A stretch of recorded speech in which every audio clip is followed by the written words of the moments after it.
الزمان قد استدار كهيئته يوم خلق السماوات والأرض السنة 12 شهرا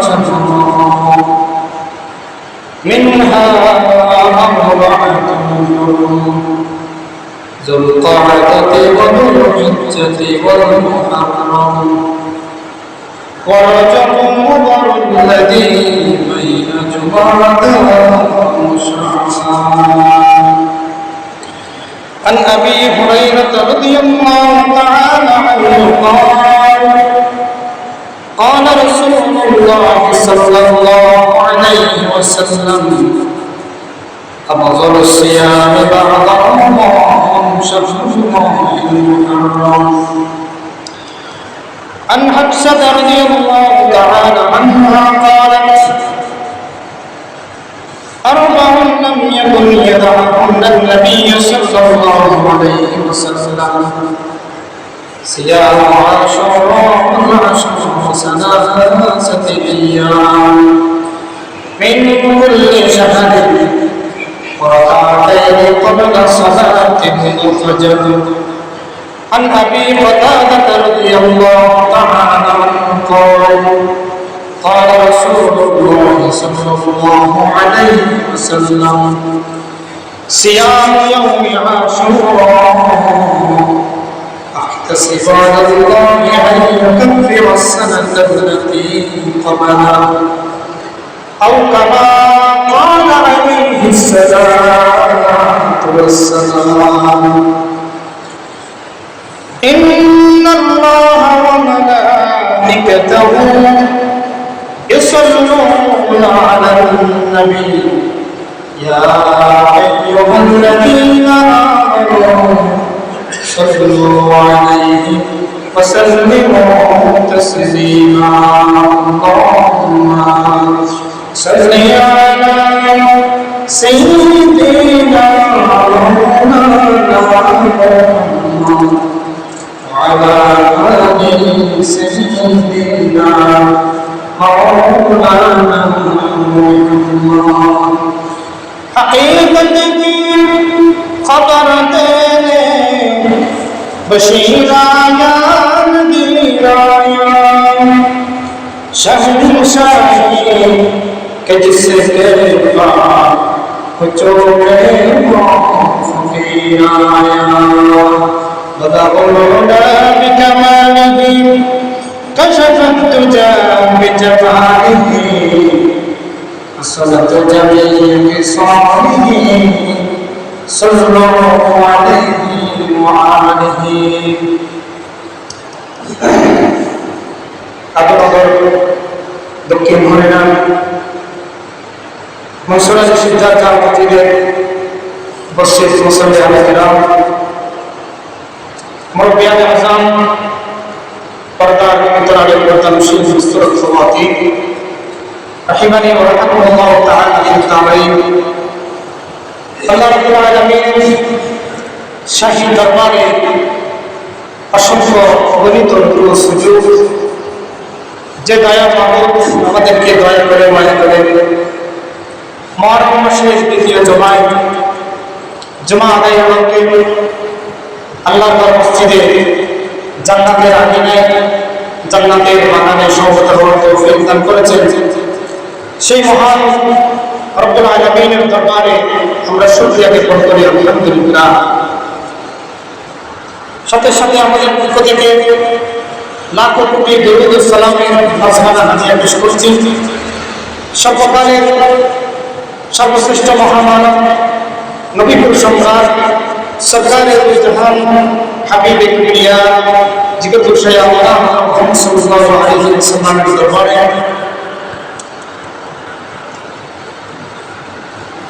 যে মাসটি আমরা অতিবাহিত করছি এই মাসটির নাম হচ্ছে মুহররম মাস। সময়ের দাবি হচ্ছে যেহেতু মুহররম মাস সেহেতু মুহররম মাসের তাৎপর্য ফজিলত গুরুত্ব সম্পর্কে আলোচনা করা। আজকেও তার ব্যতিক্রম হবে না। আজকেও সেই মাহে মুহররমের ফজিলতের ব্যাপারে আলোচনা করা হবে। ওয়া তাওফীক ইল্লা বিল্লাহ।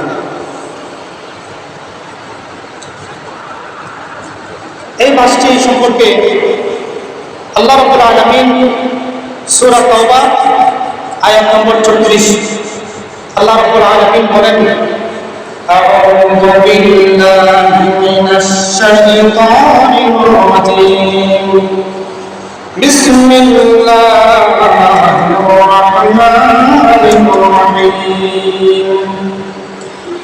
ইন্না ইদ্দাতাশ শুহুরি ইনদাল্লাহি ইসনা আশারা শাহরান ফি কিতাবিল্লাহ। আল্লাহ রাব্বুল আলামিন ইরশাদ করেন, মাসসমূহের বর্ণনায় আল্লাহর কাছে 12টি মাস, মাসের মধ্যে 12টি মাস যা আল্লাহর কিতাবের মধ্যে আছে। মিনহা আরবাতুল হুরুম, তার মধ্যে 4টি মাস হলো সবচেয়ে বেশি সম্মানিত। সুবহানাল্লাহ। এই 4টি মাস কি, এই ব্যাপারে বুখারী শরীফের হাদিস নম্বর 3197 নম্বর হাদিস। হাদিসটি রওয়ায়াত করেছেন হযরত আবী বকর রাদিয়াল্লাহু তাআলা আনহু। তিনি ইরশাদ করেন, নবী করিম সাল্লাল্লাহু আলাইহি ওয়াসাল্লাম বলেছেন, আন আবী বকর রাদিয়াল্লাহু তাআলা আনহু قال رسول الله صلى الله عليه وسلم الزمان قد استدار كهيئته يوم خلق السماوات والارض। আল্লাহ রাব্বুল আলামিন যে সময় থেকে আসমান এবং জমিন বানিয়েছেন, ওই সময় থেকে 12টি মাস আল্লাহ রাব্বুল আলামিন দান করেছেন। সময় আবর্তিত হচ্ছে, রাতের পর দিন আসে, দিনের পরে রাত আসে, তারপরে সপ্তাহ আসে, তারপরে মাস, তারপরে বছরে ঘটে, কাল আবর্তিত হচ্ছে। কিন্তু আল্লাহর কাছে 12টি মাসের মধ্যে 4টি মাস হলো সবচেয়ে বেশি সম্মানিত। সুবহানাল্লাহ। রাসূল আকরাম সাল্লাল্লাহু আলাইহি ওয়াসাল্লাম ইরশাদ করেন, হে দুনিয়ার মানুষ, এই 12টি মাসের মধ্যে রমাদান মাসের পরে সবচেয়ে বেশি সম্মানিত 4টি মাস। সালাসাতুন মুতাওয়ালিয়াত, 3টি মাস হলো লাগাতার। যুলকাদাতি ওয়াল হিজ্জাতি ওয়াল মুহররম, একটি হলো যুলহজ্জা যুলকাদা মাস, 2 নম্বর হলো যুলহজ্জা মাস, 3 নম্বর হলো মুহররম মাস। তারপর রাসূল সাল্লাল্লাহু আলাইহি ওয়াসাল্লাম ইরশাদ করেন, ওয়া রাজবুল মুদাল্লাযী বাইনা জুমাদা ওয়া শাবান। তারপরে হলো রজব মাস, যেটা জুমাদাল উলার পরে এবং শাবান মাসের আগের মাস। এই 4টি মাস আল্লাহ রাব্বুল আলামিনের কাছে সবচেয়ে বেশি সম্মানিত, সবচেয়ে বেশি মর্যাদাপূর্ণ। এই 4টি মাসের একটি মাস হচ্ছে এই মুহররম মাস। 10ই মুহররমের তাৎপর্য, হযরত ইবনে আব্বাস রাদিয়াল্লাহু তাআলা আনহু বর্ণনা করেন, এই হাদিসটি বুখারী শরীফের 2004 নম্বর হাদিস। বর্ণনাকারী হচ্ছেন হযরত আব্দুল্লাহ ইবনে আব্বাস রাদিয়াল্লাহু তাআলা আনহু। 10ই মুহররমের তাৎপর্য বুঝাতে তিনি বর্ণনা করেন যে রাসূল আকরাম সাল্লাল্লাহু আলাইহি ওয়াসাল্লাম 622 খ্রিস্টাব্দে মক্কা থেকে মদিনা হিজরত করেন।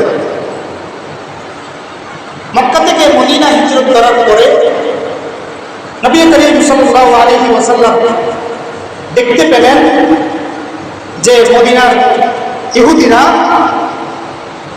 রোজা রাখছেন। ফারাআল ইয়াহুদ, রাসূল আকরাম সাল্লাল্লাহু আলাইহি ওয়াসাল্লাম ইহুদিদেরকে দেখতে পেলেন। ইহুদিদেরকে দেখতে পেয়ে জিজ্ঞেস করলেন, فقال ما هذا, হে ইহুদিরা এটা কি? অর্থাৎ তোমরা এই দিনে কেন রোজা রাখছো? তোমাদের রোজা রাখার কারণ কি? তখন তারা বললেন, হাদা ইয়াউম সালিহুন হাদা ইয়াউমুন নাজ্জাল্লাহু বনি ইসরাঈল মিন আযমিহি। হে সর্বকালের সর্বশ্রেষ্ঠ আমার হযরত মুহাম্মদ সাল্লাল্লাহু আলাইহি ওয়াসাল্লাম, এই দিনটি হলো একটি উত্তম দিন, এই দিনটি হলো একটি মুবারক দিন। এই দিনে আল্লাহ রাব্বুল আলামিন হযরত মূসা আলাইহিস সালাতু ওয়াস সালাম তথা বনি ইসরাঈলকে মলউন ফিরআউনের কবল থেকে রক্ষা করেছেন, নাজাত দিয়েছেন। সুবহানাল্লাহ। সেই শুকরিয়াতে আমরা ইহুদিরা এই দিন থেকে এই দিনটিতে রোজা রাখি এবং এই দিনটি হচ্ছে সম্মানিত দিন। কিভাবে আল্লাহ রাব্বুল আলামিন হযরত মূসা আলাইহিস সালাতু ওয়াস সালামকে ফিরআউনের কবল থেকে নাজাত দিলেন, সংক্ষেপে বলি। হযরত মূসা আলাইহিস সালাতু ওয়াস সালাম হচ্ছেন বনি ইসরাঈলের জলিল কদর পয়গম্বর। হযরত মূসা আলাইহিস সালাতু ওয়াস সালাম নবীদের মধ্যে সবচেয়ে বেশি গরম নবী ছিলেন।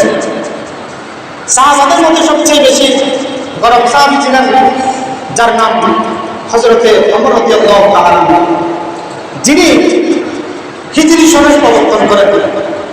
অর্থাৎ রাসূল আকরাম সাল্লাল্লাহু আলাইহি ওয়াসাল্লাম যেই দিন মক্কা থেকে মদিনা হিজরত করেন, ওই হিজরি সনটা লেখেন ইসলামের দ্বিতীয় খলিফা হযরতে ওমর ইবনে খাত্তাব রাদিয়াল্লাহু তাআলা।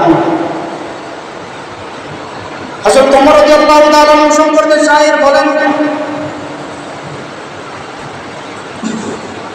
হযরত ওমর রাদিয়াল্লাহু তাআলা এমন জলিল কদর সাহাবী ছিলেন যার ব্যাপারে আল্লাহ রাব্বুল আলামিন কোরআনে কারীমের মধ্যে 20 থেকে প্রায় 22টি পর্যন্ত আয়াত নাযিল করেন। এত বড় সাহাবী হযরত ওমর রাদিয়াল্লাহু তাআলা। যাই হোক, হযরত মূসা আলাইহিস সালাতু ওয়াস সালাম আল্লাহর জলিল কদর পয়গম্বর ছিলেন। আল্লাহ রাব্বুল আলামিন হযরত মূসা আলাইহিস সালাতু ওয়াস সালামকে বললেন, হে মূসা, তুমি ফিরআউনের কাছে ঈমানের দাওয়াত নিয়ে যাও, ফিরআউনের কাছে দাওয়াত পৌঁছে দাও, আমি আল্লাহর মহত্ব বর্ণনা করব। হযরত মূসা আলাইহিস সালাতু ওয়াস সালাম আল্লাহ রাব্বুল আলামিনের নির্দেশ অনুযায়ী ফিরআউনের কাছে গেলেন, গিয়ে বললেন, ক্বালা ইন্নী রাসূলুন মির রাব্বিল আলামিন।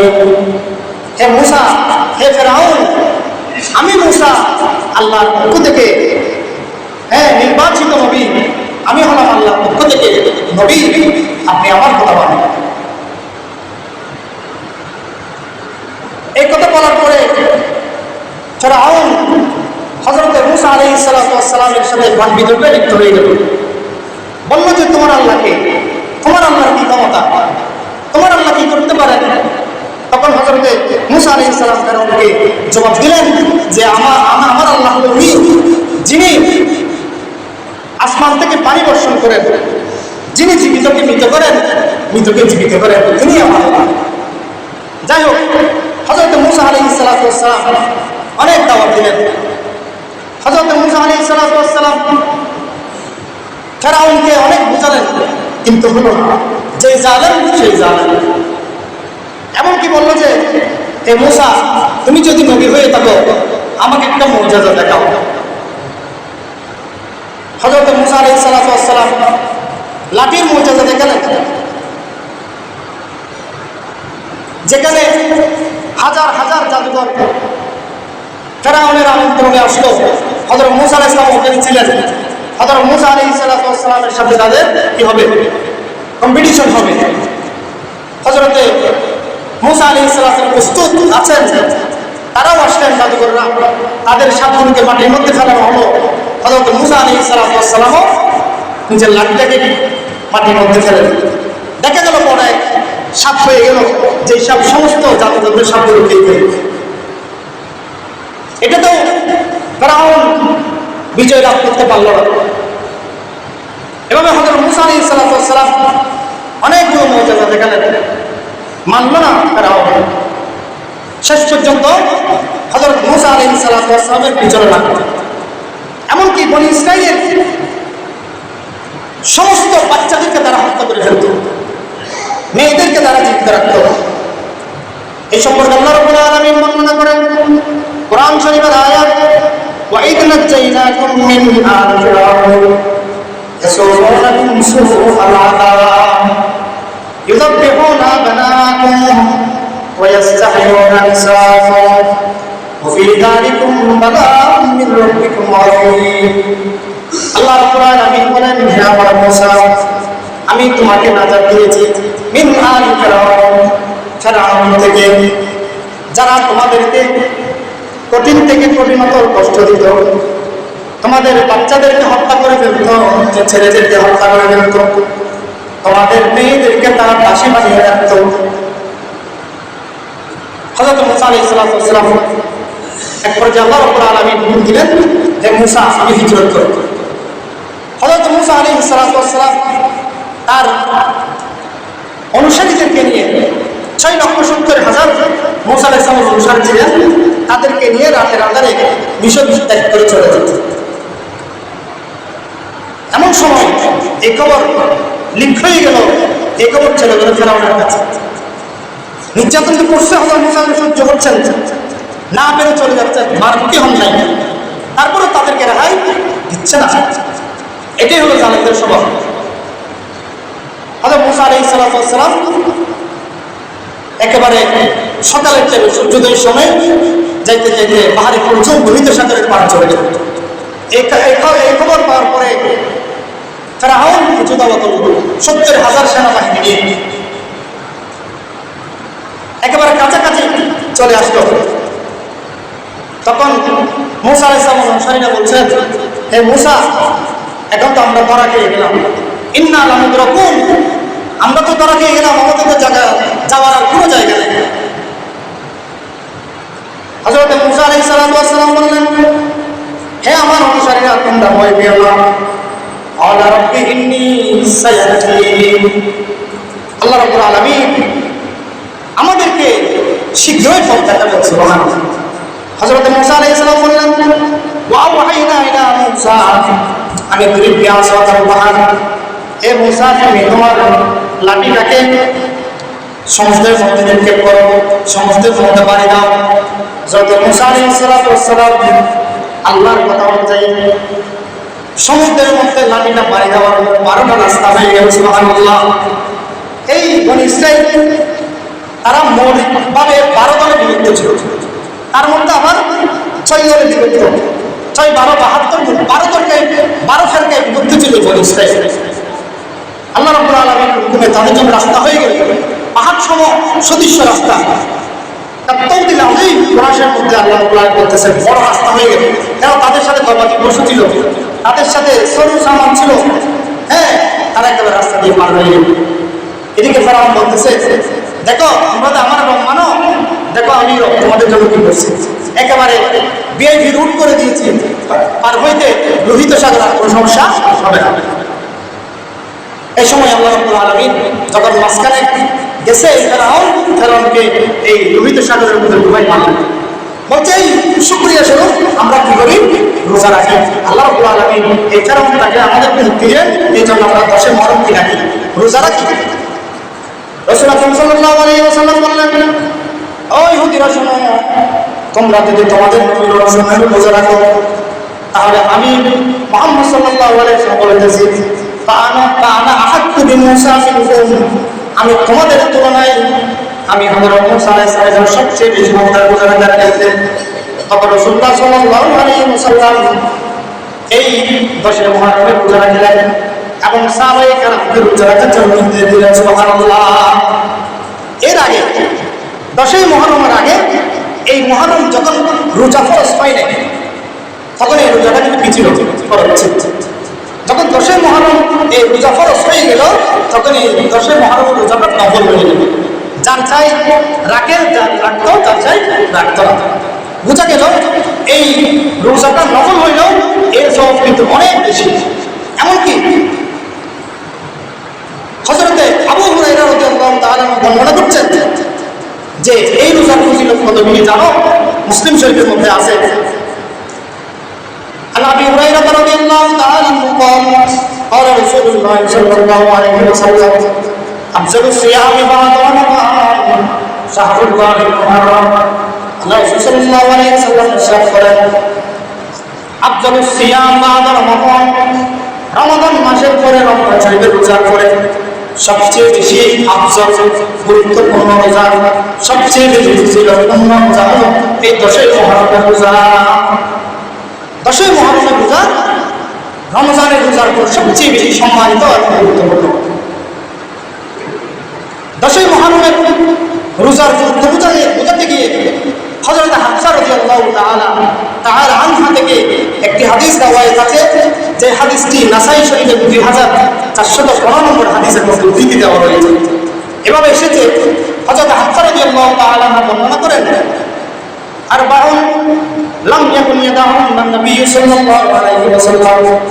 হযরত হাফসা রাদিয়াল্লাহু তাআলা আনহা বর্ণনা করেন, আল্লাহ রাসূল সাল্লাল্লাহু আলাইহি ওয়াসাল্লাম কখনো এই 4টি জিনিস কখনো ছাড়তেন না। অর্থাৎ এই 4টি বিষয়, এই 4টি আমল রাসূল আকরাম সাল্লাল্লাহু আলাইহি ওয়াসাল্লাম সব সময় করতেন। তার মধ্যে 1 নম্বর আমল হলো সিয়াম ইয়াউমি আশুরা, অর্থাৎ আশুরার দিনের রোজা। এটা রাসূল সাল্লাল্লাহু আলাইহি ওয়াসাল্লাম করতেন, এটা গুরুত্ব দিতেন। 2 নম্বর হলো জিলহজ মাসের 1 তারিখ থেকে 9 তারিখের রোজা। এই রোজাগুলোকে রাসূল আকরাম সাল্লাল্লাহু আলাইহি ওয়াসাল্লাম বিশেষ গুরুত্ব দিতেন। 3 নম্বর হলো ওয়াসালাতু আইয়ামিন মিন কুল্লি শাহরিন, প্রত্যেক মাসের 13, 14, 15 যেগুলোকে আইয়ামিন নিজের রোজা বলা হয়, এই রোজা রাসূল সাল্লাল্লাহু আলাইহি ওয়াসাল্লাম গুরুত্ব দিতেন। 4 নম্বর হলো ওয়ারাকাতাইনি ক্বাবলা সালাতিল ফজর, ফজরের নামাজের ফরজ নামাজের আগে 2 রাকাত সুন্নাত, যেটা হলো রাসূলুল্লাহ সাল্লাল্লাহু আলাইহি ওয়াসাল্লাম ছাড়েন নাই। এই সুন্নতের প্রতি রাসূলুল্লাহ সাল্লাল্লাহু আলাইহি ওয়াসাল্লাম বেশি গুরুত্ব দিয়েছেন। মুসলিম শরীফের হাদিসের মধ্যে আছে যে ফজরের নামাজের ফরজ নামাজের আগে যে 2 রাকাত সুন্নাত আছে, এই সুন্নতের গুরুত্ব কত বেশি রাসূল সাল্লাল্লাহু আলাইহি ওয়াসাল্লাম থেকে বলেন যে এক পাল্লার মধ্যে যদি আসমান এবং জমিনকে রাখা হয়, আরেক পাল্লার মধ্যে যদি ফজরের 2 রাকাত সুন্নতকে রাখা হয়, 2 রাকাত সুন্নতে আল্লাহ কে হয়ে যাবে, মানে হয়ে যাবে। কিন্তু মুসলমান ফজরের নামাজে বিদায় মানুষকে ফাঁস পাওয়া যায় না, কিন্তু জুমার নামাজের মসজিদে জায়গা হয়ে যাবে। ওই দিন মুসলমান বিজয় হবে যেই দিন প্রতিনিয়ত ফজরের নামাজে জুমার নামাজের মতো মুসল্লি হবে, ওই দিন মুসলমান বিজয় হবে। এর আগে মুসলমানদের বিজয় কিনা সম্ভব, কারণ মুসলমানরা ততদিন পর্যন্ত বিজয়ী কি ছিল, দল ছিল, যতদিন তারা কোরআন সুন্নাহকে টিকে না বাদ দেয়। ডক্টর ইকবাল এই কথা বোঝাতে গিয়ে কুলিয়াদের মধ্যে বলেন,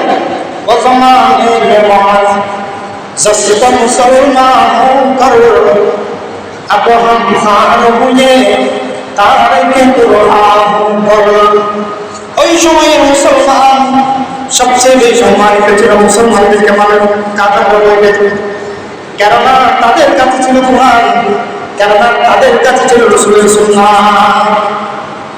আজকে মুসলমানদের কাছে এগুলো নাই, নামে মুসলমান আমরা আছি, কিন্তু নামাজটা আমরা ঠিক মতো পড়ি না, রোজা ঠিক মতো রাখি না, হালাল হারাম আমরা কি করি না, প্রভাব করি না, আমরা রোজা করে মুসলমান। আমাদেরকে রোজার তৌফিক দান করুন। এই 4টি আমল রাসূলুল্লাহ সাল্লাল্লাহু আলাইহি ওয়াসাল্লাম করতেন। তার মধ্যে একটি আমল হলো উনি কি করতেন, আশুরা দিনে কি করতেন, রোজা রাখতেন। এখন হলো এই যে আশুরা রোজা, আশুরা 10 মুহররমের রোজা, আগামীকাল, আজকে তো 9 তারিখ, আর এই মাসের এই রোজাটা রাখলে আমরা কি ফায়দা পাবো? রাসূলের সাহাবী হযরত আবী কাতাদা রাদিয়াল্লাহু তাআলা বর্ণনা করেন, قال رسول الله صلى الله عليه وسلم صيام يوم عاشوراء احتسب على الله ان يغفر السنه التي قبلها। হযরত আবী কাতাদা রাদিয়াল্লাহু তাআলা বর্ণনা করেন, রাসূল আকরাম সাল্লাল্লাহু আলাইহি ওয়াসাল্লাম ইরশাদ করেছেন, সিয়াম ইয়াউমি আশুরা, 10 মুহররমের রোজা, যে ব্যক্তি 10 মুহররমের রোজা রাখবে, আল্লাহ আমি নবী আশা করি ওই ব্যক্তির আল্লাহ রাব্বুল আলামিনের ওই ব্যক্তির জীবনের 1 বছরের আগে গুনাহ মাফ করে দিলেন। সুবহানাল্লাহ। আমরা তো গুনাহগার, আমাদের আর কি পুঁজি না আছে? এই যে সব কদর, তারপরে এই রোজাগুলো আছে, এগুলো যদি আল্লাহ কবুল করেন, তাহলে এগুলো যদি কবুল করলে তাহলে মাফ পাওয়ার কি আছে? সুযোগ আছে। নাহলে তো আমাদের প্রতিটা সময় প্রতিটা ক্ষণ এই ফিতনার জামানায় গুনার মধ্যে চলে যাচ্ছে। না চাইতেও গুনাহ, না করতে চাইলেও আমরা গুনার মধ্যে লিপ্ত হয়ে যাচ্ছে। গুনাহ মে সারি আমার গুজারি আই মেরে মাওলা আই মেরে বারি। আল্লাহ আমাদের সময়টা আমরা গুনার মধ্যে ফেলে দিলাম। ও আল্লাহ, তুমি তো মেহেরবান, তুমি তো দয়াবান, তুমি আমাদের একটু মাফ করে দাও। আল্লাহ তুমি আমাদেরকে মাফ করে দাও। এখন কথা হলো, এই মুহররম মাসে রোজা কয়টা? অর্থাৎ আমরা কয়টা রোজা রাখবো এই মুহররম মাসে? হাদিসের মধ্যে 2 রকমের রওয়ায়াত পাওয়া যায়। একটা হলো 9-10 মুহররম, 9 তারিখ এবং 10 তারিখ। কারণ তিরমিজি শরীফের 755 নম্বর হাদিসের মধ্যে আছে যে রাসূল আকরাম সাল্লাল্লাহু আলাইহি ওয়াসাল্লাম ইরশাদ করেছেন, হযরত ইবনে আব্বাস বলেন যে রাসূলুল্লাহ সাল্লাল্লাহু আলাইহি ওয়াসাল্লাম আশুরার দিনে রোজা রাখলেন এবং বললেন যে তোমরা 9 তারিখ এবং 10 তারিখ কি রাখো, রোজা রাখো। কিন্তু দুঃখের বিষয়, যে বছর রাসূলুল্লাহ সাল্লাল্লাহু আলাইহি ওয়াসাল্লাম এই নির্দেশনা ছিলেন রোজা রাখো, এবং রাসূল বলেন আমি যদি জীবিত থাকি আমি আগামী বছর 9-10 কি রাখবো, রোজা রাখবো। কিন্তু এর পরের বছরে রাসূল সাল্লাল্লাহু আলাইহি ওয়াসাল্লাম দুনিয়া থেকে ওফাত পেয়ে গেলেন। এর হাদিস থেকে বুঝতে পারলাম কি 2টা কি রাখা, রোজা রাখা। কেননা একটা তো রোজা রাখা যায় কিন্তু এটা মানব কেন মানব? ইহুদিরা এই দিনে রোজা রাখে, তাদের নবীকে আল্লাহ ফেরাউন থেকে মুক্তি দিয়েছেন। তা আমরা যদি রোজাটা রাখি তাহলে কেন জানি তাদের সাদৃশ্য হয়ে যাচ্ছে। তো রাসূল বললেন যে তোমরা ওই দিনও রোজা রাখো, এর আগের দিনও রোজা রাখো, অথবা এর পরের দিনও কি রাখো, রোজা রাখো, যেন তাদের সাথে মিল না হয়ে যায়। এই 10 মুহররম, এই 10 মুহররম করণীয় কি? আমরা কি কি করবো এই 10 মুহররম? 10 মুহররম একটা আমল পেয়ে গেলাম যে 10 মুহররমে আমরা রোজাটা রাখবো। আরেকটা আমল আছে, হযরত ইবনে মাসউদ রাদিয়াল্লাহু তাআলা আব্দুল্লাহ ইবনে মাসউদ রাদিয়াল্লাহু তাআলা বর্ণনা করেন, এই হাদিসটি মিশকাত শরীফ 170 নম্বর পৃষ্ঠার মধ্যে আছে, বাইহাকী শরীফের মধ্যে আছে যে মান মুসা আলা ইয়ারিহি ফি নাফকাতি ইয়াউম আশুরা ওয়াসাহাল্লাহু সাইরা সানাত। উনি বলতেছেন যে রাসূলুল্লাহ ইরশাদ করেছেন, আর যে ব্যক্তি যাদের সম্মুখ হয় তারা যেন এই 10 মুহররমে নিজের পরিবারের মধ্যে খাবার দাবারের মধ্যে একটু প্রশস্ত করে প্রশস্ত করার অর্থ এই নয় যে নতুন খাবার রান্না, এটা না, যেটা আছে ওটার মধ্যে একটু কি করা, ওয়াসা আজ করা, ওটার মধ্যে একটু কি করা, ভালো করে রান্না করা, একটু বাড়িয়ে দেবো।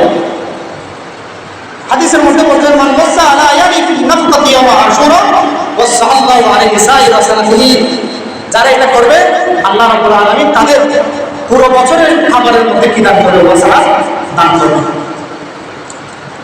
এটা হলো 10 মুহররমের আমল। একটা হলো রোজা রাখা, খাবারের মধ্যে ওয়াসা করা, বেশি বেশি নফল ইবাদত করা, এগুলো হলো আমল। কিন্তু এই 10 মুহররমকে ঘিরে অনেকগুলো বর্জনীয় আছে।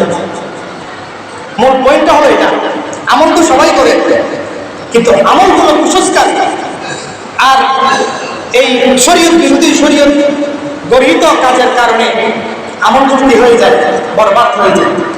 যেমন অনেক জায়গার মধ্যে দেখা যায় 10 মুহররমে 70 দানার ভাত, মানে এটা করতেই হবে জরুরি মনে করে 70 দানার ভাত, এটা কিন্তু ইসলাম সাপোর্ট করে না, এটা একটা কুসংস্কার। 10 মুহররম কিন্তু অনেক জায়গাতে কালো কাপড় করা হয় যে এই দিনে হযরত হুসাইন রাদিয়াল্লাহু তাআলা শহীদ হয়ে গেলেন, মাসুকাতে সবাই কালো কাপড় পরে, ওটাও কিন্তু একটা কুসংস্কার, ওটাও কিন্তু আপনারা করা যাবে না। তারপরে 10 মুহররমকে ঘিরে অনেক জায়গায় মানে পানি পান করানো হয়, পানি পান করানো মানুষকে মানে একটা আমল করে দিচ্ছে। এমনি তো পানি পান করানোটা সওয়াবের কাজ, কিন্তু এটা একটা দিনের জন্য এটাকে নির্দিষ্ট করে ফেলে, এটা কিন্তু কুসংস্কার আছে না। কি জন্য পানি পান করা তারা যুক্তি দেয় যে এই দিনে রাসূল আকরাম সাল্লাল্লাহু আলাইহি ওয়াসাল্লামের নাতি হযরত হুসাইন রাদিয়াল্লাহু তাআলা পানি পানি করে কান্না করছিলেন, চিৎকার দিয়ে কিন্তু পানি পান নাই। পানি পান না করে ইসলামের জন্য দুনিয়া থেকে বিদায় হয়ে গেল, সেই জন্য মানুষকে পানি পান করে। এটাও কিন্তু একটা কুসংস্কার। এই 10ই মুহররমের দিনে এটাও উদযাপন করা যাবে না। সবচেয়ে উল্লেখযোগ্য আরেকটা বিষয় হলো, অনেক জায়গায় দেখবেন যে 10ই মুহররমের দিনে মিছিল করা হয়, তাজিয়া করা হয়, শরীরের মধ্যে আঘাত করা হয়, শরীরের মধ্যে আঘাত করে। যে হযরত হুসাইন রাদিয়াল্লাহু তাআলা দুনিয়া থেকে আঘাত দিয়ে চলে গেলে, রক্তাক্ত হলেন, আমরা কেন বসে থাকি? এই কারণে তারা আঘাত করে। অথচ রাসূলুল্লাহ সাল্লাল্লাহু আলাইহি ওয়াসাল্লাম কঠোর হুঁশিয়ারি দিয়েছেন, যা হাদিস শরীফের মধ্যে এসেছে। রাসূলুল্লাহ সাল্লাল্লাহু আলাইহি ওয়াসাল্লাম ইরশাদ করেন, লাইসা মিন্না মান দারাবাল হুদুদ মান দারাবাল হুদুদা ওয়া শাক্কাল জুয়ুবা ওয়া দাআ বিদাওয়াতিল জাহিলিয়াতি। অর্থাৎ রাসূলুল্লাহ সাল্লাল্লাহু আলাইহি ওয়াসাল্লাম বলেন, হে আমার উম্মত, তোমরা শুনে রাখো, ওই সমস্ত মানুষের আমার উম্মত নয়, মুসলমান তো দূরের কথা, উম্মত নয়, যারা এই 10ই মুহররমকে ঘিরে নিজের শরীরের মধ্যে আঘাত করে, শরীর রক্তাক্ত করে ফেলে, মান দারাবাল হুদুদ, নিজের চেহারাকে রক্তাক্ত করে ফেলে, শরীরকে রক্তাক্ত করে ফেলে, এবং জামা চিড়ে ফেলে। আর হাদিসের মধ্যে আছে জামা চিড়ে ফেলে। এবং কি করে? জাহিলিয়াতের মতো তারা কি করে? ডেকে ডেকে কান্না করে। যে আমাদের দেশে আছে না, যে মানুষজন মারা গেলে মহিলারা বিশেষ করে বিলাপ ধরে ধরে কান্না করে, এটা কিন্তু হারাম, এটা করা যাবে না। সেজন্য এই যে কুসংস্কারগুলো বললাম, আল্লাহ রাব্বুল আলামিন আমাদেরকে এই কুসংস্কারগুলো থেকে মুক্ত করুন, কুসংস্কারগুলো থেকে বাঁচিয়ে রাখুন। মানে আমরা যেহেতু প্রত্যেকটা মানুষ এক একজন ঘরের অভিভাবক, আমরা যদি এগুলো হয়, এগুলো দিব, মানা দিব, এগুলো থেকে বাঁচিয়ে রাখবো। এটা আমি আপনার দায়িত্ব। কেন রাসূল সাল্লাল্লাহু আলাইহি ওয়াসাল্লাম আল্লাহ কোন রাই কখনো রকম মাসউলুন আলাইহি, প্রত্যেকটা মানুষ জিম্মাদার। যেই যে সেক্টরে আছে, একজন মেম্বার হলে উনি ওয়ার্ডের জিম্মাদার, একজন চেয়ারম্যান হলে ইউনিয়ন পরিষদের জিম্মাদার, একজন এমপি হলে উনি পুরো থানার জিম্মাদার। এভাবে একজন আপনি ঘরের মধ্যে আছেন, আপনি সবার বড়, বা বাবা আপনি, হ্যাঁ ভাই, আপনি সবার জিম্মাদার। সেজন্য এই শরীয়তের কাছ থেকে আমরা বেঁচে থাকবো, যতটুকু পারি যে কথাগুলো বললাম, হাদিসের কথাগুলো আমল করতে হবে, এই পূজাটা রাখার জন্য আল্লাহ রাব্বুল আলামিন আমাদেরকে তৌফিক দান করুন।